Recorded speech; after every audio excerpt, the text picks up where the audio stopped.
Yeah. Now, Kazungu, you talked about the rejection. Let me just go back to your story. How does it now feel when you go back home? Because how do you even, how do they accommodate you now? At where do you stay and all that? Yes, you see, when you're growing up, you can either grow up as a bad boy or a good boy. Yeah, true. I decided to grow up as a good boy. You see, my grandma was that guardian who could tell you, you do what you think is right. Yeah. You know, that's very dangerous because you can decide to do what is bad or what is good. But I looked at this and said, when an old mama tells you do what you want, then there must be something. He's teaching me to be independent. Yeah. So I did things that were right.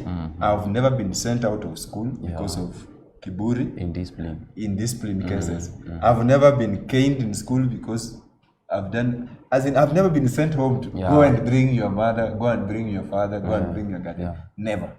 However, I created good rapport with the people at home. So there are 3 sisters to my mother. They are back at home. So when I go back there, they embrace me as their own.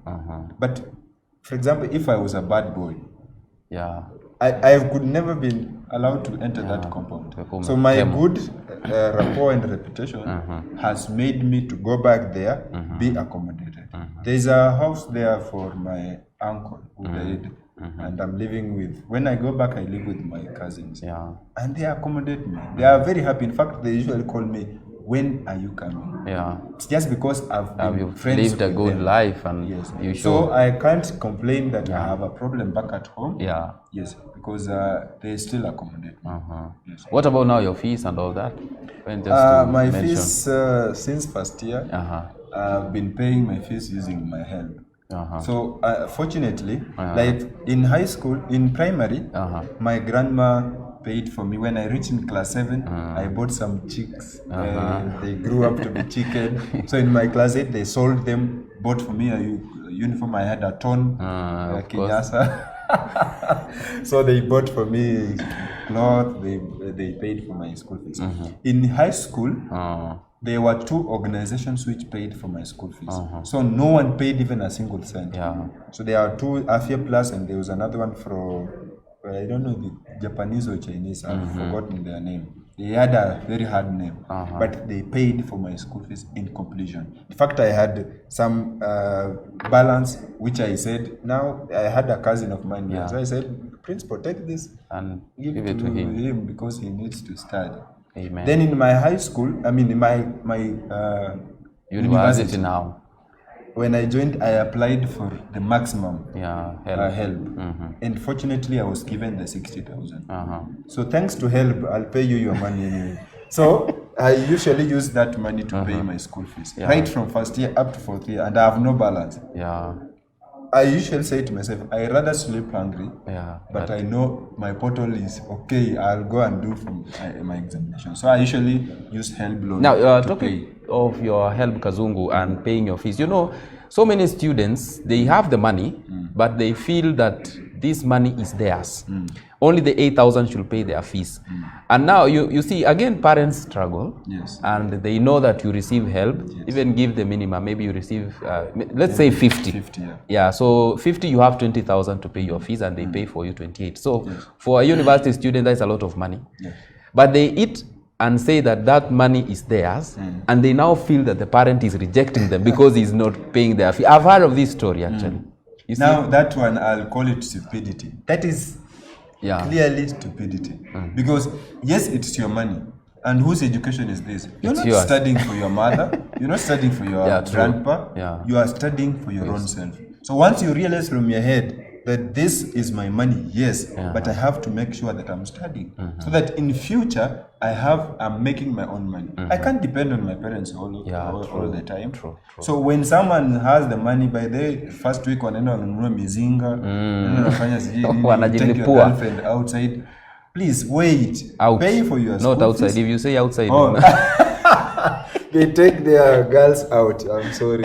So if you really pay for that school fees, and wait, you'll get a job, for example, or you'll be self-employed. You'll be taking her out even every weekend. So kindly stop that stupidity. For those who are in first year and other years, kindly use that help loan to pay for your school. Yeah, so that they don't That come, is if your parents cannot afford. they don't come shouting that mzazi aliniacha. If somebody comes to you and shouts that, you should call him stupid. Because why? Why should you use that money? You squander it to other things. You remember that story? I won't say it. The story in Luke when this prodigal son. The Bible says he squandered his money. And he now felt that he was rejected, but he had to come back. Now, talking about rejection and the story of Jesus, Kazuku, if you just highlight for us how Jesus was rejected. Yes. And he felt like the people who he knew, the Jews and all that, all were going to fight. People who are close to him. People who are close to him. Now, how can that be put now in our subject? By the way, it is very hard when the people who are close to you reject you. Not only parents. Remember Peter? Yeah. And Peter had promised Jesus that I'm going there and no one is going to stop me. Yeah.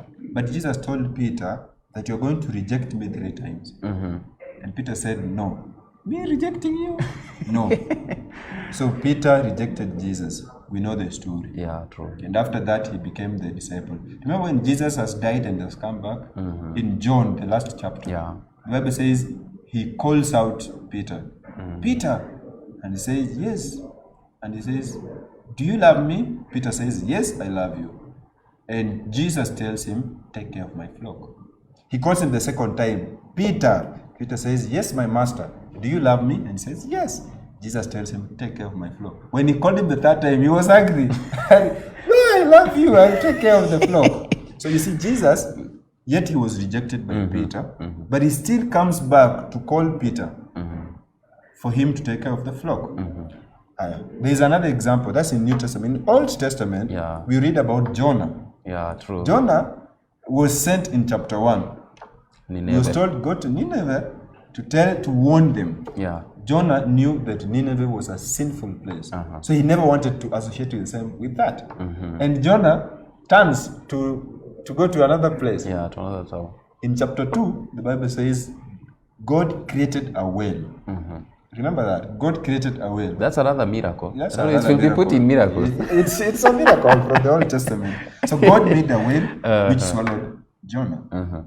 And in chapter 3, Jonah goes to Nineveh. You see, the word that came to Jonah in chapter 1 is the same word that came to Jonah in chapter 3. God is still telling him, Jonah, go to Nineveh. You can't run away from me. And Jonah went there. He preached the gospel.